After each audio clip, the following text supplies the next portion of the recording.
Hey guys, welcome to Ghost Tour China. I'm your guide Amanda. Deep in the mountains of Henan province, there's a tiny village called Fengmen Village.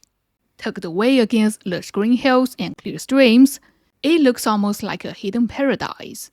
If this place was still alive today, chances are it would have become one of those viral tourist spots. But the reason Fengmen became famous has nothing to do with its scenery. What made it truly notorious is a rumor that no one has ever been able to explain. One night in 1981, the entire village suddenly vanished. Every single person disappeared overnight, and even the chickens, ducks, and livestock were gone too. It was as if some invisible hand had swept everything clean in the dead of night. What's even more unsettling is that later on, many explorers went there to investigate, only to find the area plagued by strange geomagnetic anomalies. The moment you step in, compasses stop working, watches go out of sync, and it feels as if you've crossed into another dimension. So, what kind of dark secret is this eerie village hiding? Today, let's take a closer look at what many call the most haunted village in China. First, let's pin down where this place actually is. Fengmen sits just outside the city of Qinyang, Jiaozuo, within the Shenong Mountain Scenic Area in Henan province. It's hemmed in by mountains on three sides, with just a narrow mountain path as the only way in or out. If you walk into the village today, you will still find over 100 stone houses, all in the style of the Ming and Qing dynasties. So this village has been around for centuries, and judging by its location, it really does feel cut off from the outside world. Now, the name Fengmen itself is pretty interesting. Some say its original name was Fengmen, meaning Wind Gate Village. The area lies on the fault zone of the Taihang Mountains, where thick fog lingers year-round, creating a natural wind tunnel effect. In Feng Shui, it was considered a lucky spot in the southeast. But later, when the village was officially registered, whether by accident or intention, the character for wind was swapped with the character for sailed. So, with that small twist, Windgate turned into Sailed-gate, a name that suddenly feels darker and far more mysterious. According to records, before 1980, the village still had quite a few residents. But then, young and able-bodied villagers started dying off in alarming numbers for reasons no one could explain. And then came one fateful night. The entire village, along with all its livestock, vanished without a trace. Of course, officials later tried to explain it away, saying it wasn't anything supernatural. Life here was just too hard. The area was remote, the roads inconvenient, and daily survival was tough. Over time, most young villagers left to work elsewhere, and the government eventually resettled the remaining families in nearby towns. But whether you believe the official story or the supernatural one, well, that's up to you. However, the strange events didn't begin with that overnight disappearance.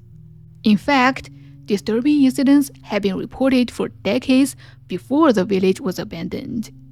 Next, let me share with you some of the most chilling encounters. One of the earliest and scariest stories goes back to 1963, where 3 college students came here to sketch. That year, 3 students from Zhengzhou headed into the mountains to paint. But since they weren't familiar with the terrain, they quickly lost their way in the woods. As the sun began to set, panic set in. Wandering in circles, they stumbled across a small, hidden village. It was Fengmen Village. Soon, they found the village chief, explained their situation, and asked if they could stay the night. Coincidentally, just days earlier, a family of 3 had all died of a high fever. Of course, this was just the official explanation, and it sounded really suspicious. After all, how does an entire family die from fever on the exact same day where there wasn't any epidemic going around? So, the chief hesitated, then said, "If you guys are not scared, you can stay in their house. The three young men, full of bravado, laughed it off. "We're modern people," they said. "We don't believe in ghosts. Don't worry." The chief led them through the winding alleys until they reached the house. It stood in a remote corner, the damp stone walls weeping with moisture as if mourning the dead. At the doorway lay a dirty old pillow, a symbol of abandonment. One of the young men felt it strange and casually kicked it aside. But that careless little move turned out to be a big mistake. That night, the three of them settled in. Exhausted from the journey, they ate a simple meal and quickly drifted off to sleep. But in the middle of the night, when every little sound seemed amplified, a sudden cry rang out in the yard. The voice of a child calling for his mother. One of the students jolted awake. The sound was coming from the backyard, and it was so vivid, so real. Before long, the other two stirred as well, their faces clouded with unease. They exchanged nervous glances, then cautiously stepped outside to investigate. The courtyard was pitch black, completely empty, not a soul inside. Maybe it was just some kid who wandered out late at night, they thought. Shrugging it off, they went back to sleep. But no sooner had they lain down than things took a terrifying turn. All three suddenly found themselves paralyzed. Classic sleep paralysis. They tried to move, tried to scream, but nothing worked. Half awake, one of them managed to turn his head, but froze, because right beside his bed, a massive, twisted face was looming, staring without blinking. The weight of it pressed down on him, like it could swallow him whole. At this point, another student screamed in sheer terror, and that finally broke the paralysis for the others. They quickly lit up the light, but nothing strange in the house. After that, no one dared close their eyes again. They spent the rest of the night sitting upright, waiting desperately for dawn. The next morning, they hurried to pack their things, but as one of them opened the wardrobe, he screamed. Out of the darkness, that same pale, ghastly face appeared again, and this time, it was broad daylight. He instantly collapsed on the floor, fainting on the spot. When the others revived him, he was burning with a high fever, completely delirious. Later, the three compared notes and realized that each of them had experienced something different that night. One recalled going out to the backyard well for water, only to see a woman bathing beside it. When she heard his footsteps, she turned, gave him a chilling smile, and then dove straight into the well. Panicked, he rushed forward to help, but the water was perfectly still, as if nothing had ever been there. Another said that during the paralysis, he felt hands wrapping around his throat, squeezing tighter and tighter until he could barely breathe. In desperation, he grabbed a candlestick from the bedside table and smashed at the invisible grape. The moment he yelled, the force released him, and that shout was what woke the others. Now it seemed like there was something truly evil in this house. Shaken to their core, the three ran back to the village chief. Hearing all the stories, the old man frowned. That family didn't die a violent death. They shouldn't have any reason to haunt you. Then she asked if they'd done anything unusual, and that's when one of them mentioned the pillow. The chief's face darkened. He explained that in local custom, when someone dies, their pillow is placed at the roadside during the funeral procession. It's meant as a blessing, helping the soul find peace on the journey to the afterlife. But when the students kicked it aside, he unknowingly insulted the dead, and that's what brought all the trouble. Wasting no time, the chief sacrificed a 5-year-old rooster and led the students to the family's grave to apologize. Then they went to the village shrine, where eerie stone statues were worshipped, to ask for protection. He sprinkled them with a mixture of rooster blood and wine, and even made them drink some. Only after that were the spirits finally appeased. And just like that, from that day on, the students never saw or heard anything strange again. Later, the 3 college students returned to the city and told others about what they had experienced. But since China didn't yet have the internet back then, the story didn't cause much of a stir. Years later, with the rise of the internet, their accounts slowly spread, And that's when thrill seekers began flocking to the village to see for themselves. By that time, the village was already long abandoned.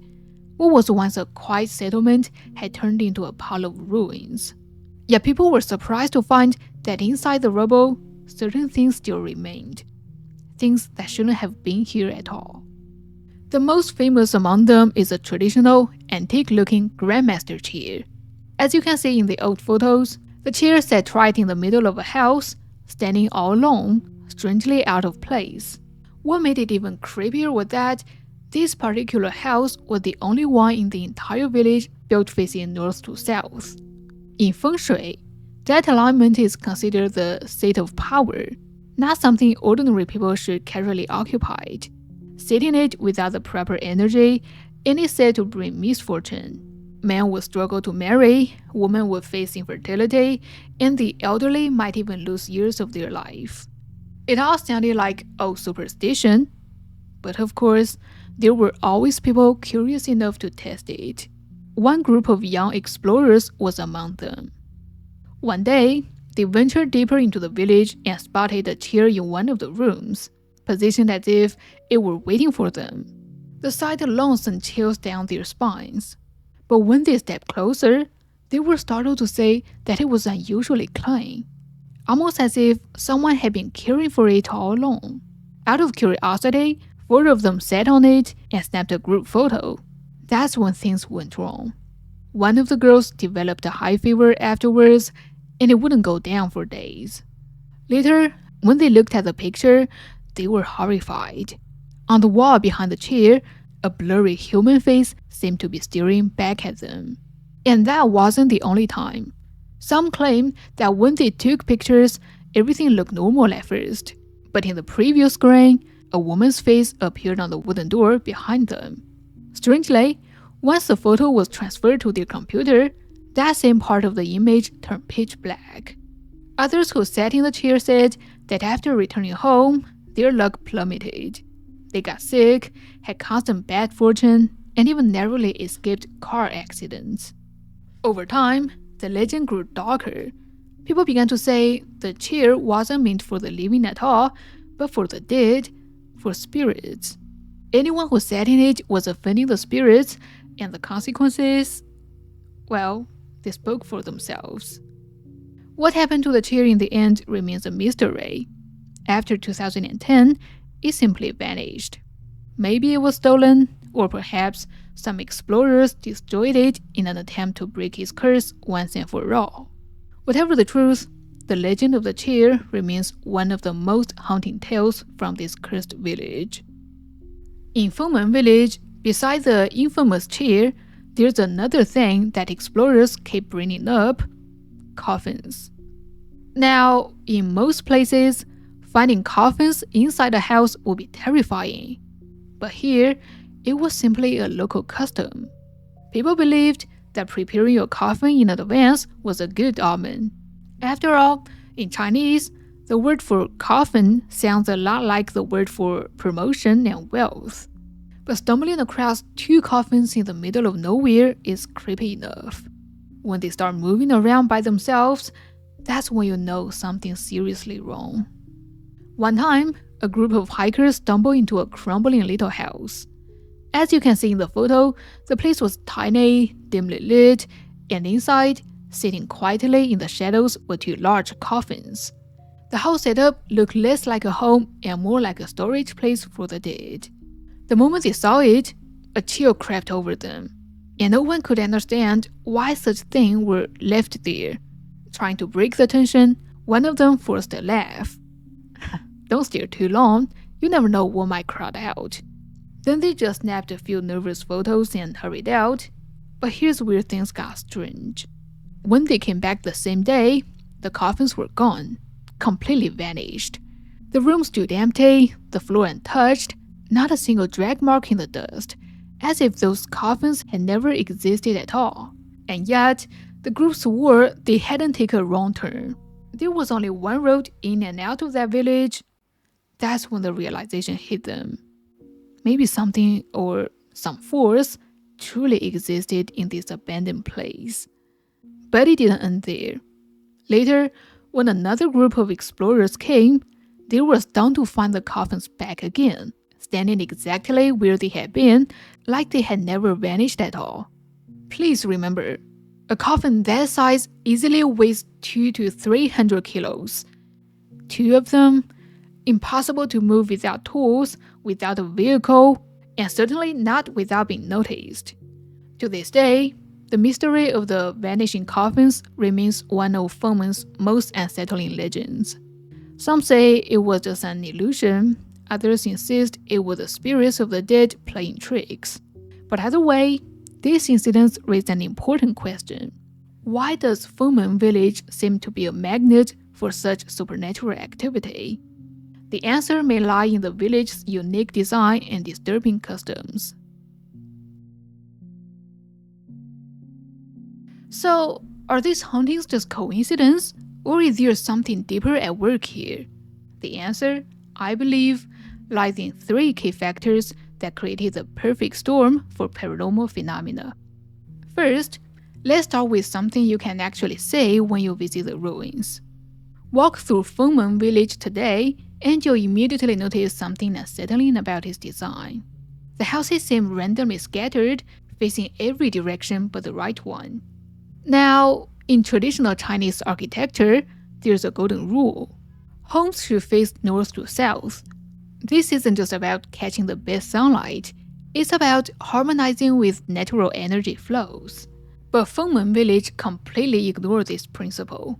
Houses face east-west, stand at bizarre angles, with doors and windows directly opposing each other across narrow alleys. In feng shui terms, this creates what's called piercing corridors, channels that trap negative energy instead of letting it flow away. Even more telling, form a maze-like pattern that seems designed to confuse and disorient. According to Chinese folklore, this type of layout prevents wandering spirits from finding their way out. They become trapped, circling endlessly, building up what the Chinese call yin energy, the cold, dark force of death. But the village design was the only beginning. What made Fengmen truly unique was how intimately the villagers lived alongside death itself. Unlike most communities where cemeteries are located outside town limits, Fengmen practiced something called the living and the dead dwell together. When someone died, they weren't buried in a distant graveyard. Instead, graves were dug right next to family homes, behind courtyards, beside walls, even scattered throughout the farming fields.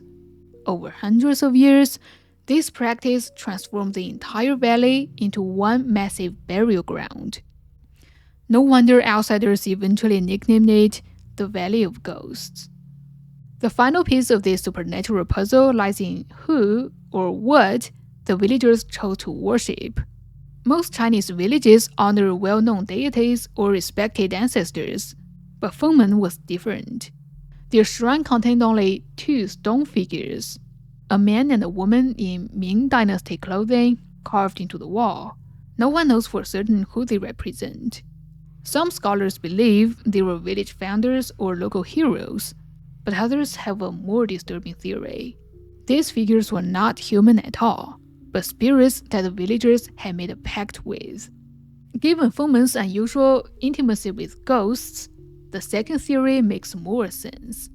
In exchange for protection, they offered constant worship, and perhaps constant supernatural activity. So you have a village designed to trap spirits, where people lived among countless graves, and worshipped mysterious entities that might not have been human. Is it any wonder that Fengmen became a hotbed of paranormal activity? This combination might even explain the modern geomagnetic anomalies that explorers experience. Perhaps centuries of accumulated spiritual energy really do interference with compasses and watches, creating that otherworldly feeling visitors described. Now, Fengmen Village still stands deep in the mountains, drawing countless explorers each year. Many get lost in the maze of ruins, so authorities have since sealed off part of the area. If you ever decide to go, bring a guide, and never wander in alone. After all, this is a place beyond the reach of modern science. And that wraps up this episode of Ghost Tour China. Next Saturday is the Ghost Festival here in China. The day when the gates of the underworld swing open, the dead return home, and vengeful spirits walk the earth. Just kidding. Or maybe not. Either way, our next episode will dive into real ghost encounters during this festival. Make sure to tune in.